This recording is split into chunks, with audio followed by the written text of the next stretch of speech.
La question que le frère a posée, comment doit-on réagir lorsque on conseille nos enfants et on les éduque et on a tout ce qui était dans notre possible, on l'a mis en œuvre pour que ces enfants-là soient bien éduqués, et puis après cela, ils ne le sont toujours pas. Comment est-ce qu'on doit réagir à ce moment-là? Sache, qu'Allah te fasse miséricorde, que ceci fait partie des épreuves, parmi les épreuves les plus lourdes par lesquelles peut être frappé le croyant. Parmi les épreuves les plus lourdes par lesquelles peut être frappé le croyant, c'est le fait qu'il ait entrepris tout ce qui était dans son possible pour la bonne éducation de son enfant, et qu'au final cet enfant-là ne soit pas bien éduqué, ne soit pas pieux. Nas'alullah al-afiyah. Nas'alullah al-afiyah fi dunya wal akhirah. Qu'Allah Azza wa Jalla nous réforme. Mais cette épreuve-là, c'est le qada d'Allah et le qadar. Car l'être humain, laysa bi malik bal huwa mamluk. L'être humain, c'est pas lui qui est souverain, mais il est dans le royaume du souverain tout-puissant, majestueux Allah subhanahu wa ta'ala. Fa'alun lima yurid, celui qui fait ce qu'il veut. La yus'alu amma yaf'al wa hum yus'alun. Il n'est pas questionné sur ce qu'il fait, et c'est plutôt les hommes qui doivent rendre des comptes de leurs actes. En premier lieu, lorsque l'homme éduque son enfant et redouble d'efforts et prend toutes les causes légitimes pour mener à bien ce projet, pour qui est-ce qu'il fait ça? Pour Allah Azza wa Jalla. Lillah.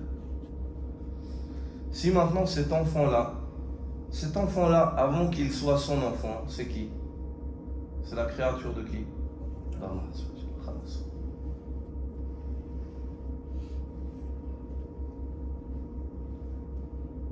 Ça, c'est une méditation Allah à laquelle on doit revenir. Si toi, en tant que parent, tu as fait ce qui t'est demandé, le fait que lui ne te suive pas dans la bonne voie, ceci n'amoindrit en rien en fait ta récompense auprès d'Allah subhanahu wa ta'ala. Et rappelle-toi que Nuh alayhi salam, y a-t-il quelqu'un parmi nous qui peut prétendre être un meilleur père que Nuh pour ses enfants? Abad. Il fait partie de l'élite des prophètes. Les prophètes, c'est déjà l'élite chez le Bachar, lui il fait partie de Ulul Azm, min al-Rusul. Il y a min afdal al-Rusul, parmi les meilleurs prophètes. Et son fils ne l'a pas suivi dans la foi. Son fils ne l'a pas suivi dans la foi. C'est une épreuve, ibtila min Allah. Et Allah subhanahu wa ta'ala, huwa al-adl al-hakam. Allah il est juste. Si ton enfant mérite la guider, Allah lui la donnera. Comme toi, si tu la mérites, Allah te la donne. Celui qu'Allah subhanahu wa ta'ala guide, man waffaqahu waffaqahu bi fadli, wa man adallahu bi adli. فمنهم الشقي والسعيد وذا مقرب وذا طريق لحكمة بالغة قضاها يستوجب الحمد على اقتضاها. Comme dit Al-Hafiz Al-Hakami, rahmatullah alayh, il dit: celui à qui Allah accorde le succès en matière de guider, il le lui accorde par sa faveur. Et celui qu'Allah égare, il l'égare par sa justice. فَمِنْهُمُ الشَّقِيُّ وَمِنْهُمُ السَّعِيدُ. Il y en a parmi les fils d'Adam qui sont les malheureux, et il y en a parmi eux qui sont les bienheureux. Tu vois que celui-là, Allah lui accorde une proximité, et tu vois que celui-là, Allah Azza wa Jalla l'éloigne. Et ceci, tout cela se passe sur une sagesse absolue qu'Allah a décrété. يستوجب الحمد على اقتضاء. Il est primordial qu'Allah soit loué pour ce qu'elle implique, cette sagesse. La sagesse d'Allah implique qu'une personne qui est mauvaise et dans laquelle il y a un mal et qui est absolument injuste, qu'elle soit éloignée. Et qu'une mauvaise, une personne qui est bonne, même si en apparence elle peut être mauvaise, mais il y a un bien, un khayr en lui, au fond de lui, un jour ou l'autre elle revient. Comme c'était le cas de beaucoup parmi les sahaba. Omar ibn al-Khattab, Khalid ibn Walid, كان في قلوبهم خير يعلمه الله عز وجل وكانوا يرفعون السيوف على الرسول صلى الله عليه وسلم. Alors que certains d'entre eux levaient les épées sur qui? Sur la meilleure des créatures, Muhammad sallallahu alayhi wa sallam. انقلبت القلوب من ظلمات الكفر إلى نور الإيمان. Et ces cœurs-là se sont retournés des ténèbres de la mécréance à la lumière de la foi. Allah Azza wa Jal fa'alun lima yurid. Allah Azza wa Jal fait ce qu'il veut. Quant à nous, on prend en tant que faible créature les causes qui sont dans nos mains.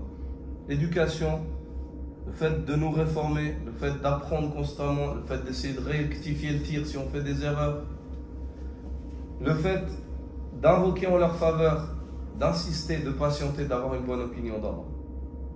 Et d'être convaincu qu'un jour ou l'autre, Inch'Allah, si Allah, un jour ou l'autre, il reviendra. S'il y a du bien, s'il y a du bien,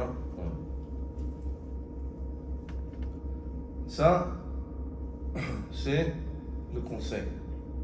Ça, c'est le conseil. Donc si tu vois en tes enfants, ça c'est la première partie du conseil. Ce qui ne te plaît pas, sache, si tu t'es acquitté de tes obligations, que c'est le qadar d'Allah Azza wa Jal, et tu n'as pas d'autre choix que d'agréer et de patienter. Tarda wa tasbir. هذا قضاء من الله عز وجل. ترضى وتصبر. T'agrées et tu patientes. Et t'invoques. Puis l'autre point, c'est le fait de revenir à Allah bit-tawbah. De revenir à Allah avec le repentir. Souvent, lorsque les choses ne vont pas comme on veut, on ne met jamais la faute sur nous. On se dit, moi j'ai tout fait. Moi j'ai tout fait. Mais c'est pas vrai. Si on s'assoit seul et qu'on commence à faire nos comptes, la tête froide sur les épaules, on verra qu'il y a beaucoup de choses qu'on n'a pas fait, ou on a mal fait. C'est pour cela que certains des salafs disaient Inni la a'sillah wa ara athara isyani fi khuluqi ahli wa dabbati. Je désobéis à Allah et je remarque l'impact de ma désobéissance sur le caractère de ma monture, du cheval, ainsi que sur le caractère de ma famille, des gens de ma famille. Si vous comprenez? C'est-à-dire, je désobéis à Allah, bah eux ils me désobéissent aussi. J'obéis à Allah, eux ils m'obéissent aussi. Ça, souvent, on ne se remet pas en question. Des fois, Allah subhanahu wa ta'ala veut qu'on se remette en question. C'est une forme de kibr dans le cœur que le fait de se dire j'ai tout fait et puis ça ne fonctionne pas. C'est une forme d'orgueil. Et en quelque sorte, c'est le kibr de Iblis. Une forme d'orgueil par le biais de laquelle l'homme doute de la sagesse qu'il peut y avoir derrière le qadar. C'est comme s'il met en doute, c'est quoi la sagesse? C'est quoi? Moi je comprends pas. Pourquoi il m'arrive ça? Je comprends pas.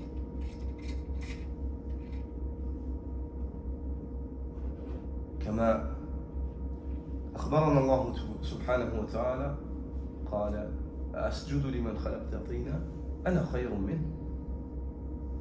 Ben, je me prosternais à celui que tu as créé de terre. Je suis meilleur que lui. Elle est où la sagesse?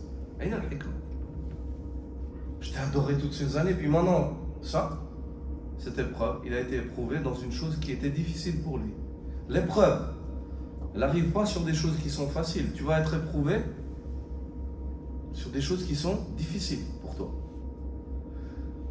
Par exemple, il se peut qu'une personne dont son caractère, c'est très difficile pour lui que son enfant lui réponde mal, ben il sera éprouvé là-dedans.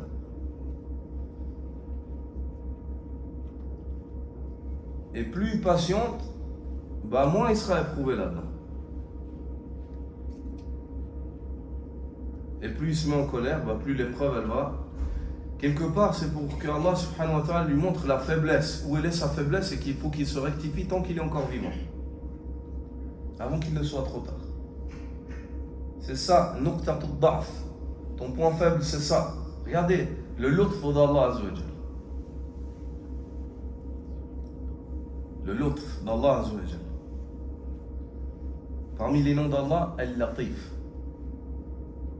Al-Latif, qu'ils traduisent par l'infiniment doux, celui qui est... C'est pas ça en fait. Al-Latif, c'est pas ça. La douceur, elle fait partie du lutf. Mais c'est pas tout le lutf. Al-Lutf, ayyuha al-ikhwa, c'est la capacité mystérieuse de mener les choses à bien. Hada huwa al-Lutf. C'est que les choses elles viennent tac tac tac, hop, jusqu'à ce qu'elles viennent. Et ici, des fois, par des épreuves, il y a un khayr qui arrive. Bilutf fillah azza wa jalla. Bilutf min Allah azza wa jalla. Et ces points-là, alhamdoulilah, ça c'est des points à prendre en considération. Là, je les explique parce que j'ai la tête froide. Je ne suis pas éprouvé. Qu'Allah Azza wa Jalla m'accorde de m'en rappeler, Ya Rabbal Alamin, ainsi qu'à mes frères, lorsqu'on est éprouvé. Et qu'Allah subhanahu wa ta'ala préserve nos enfants.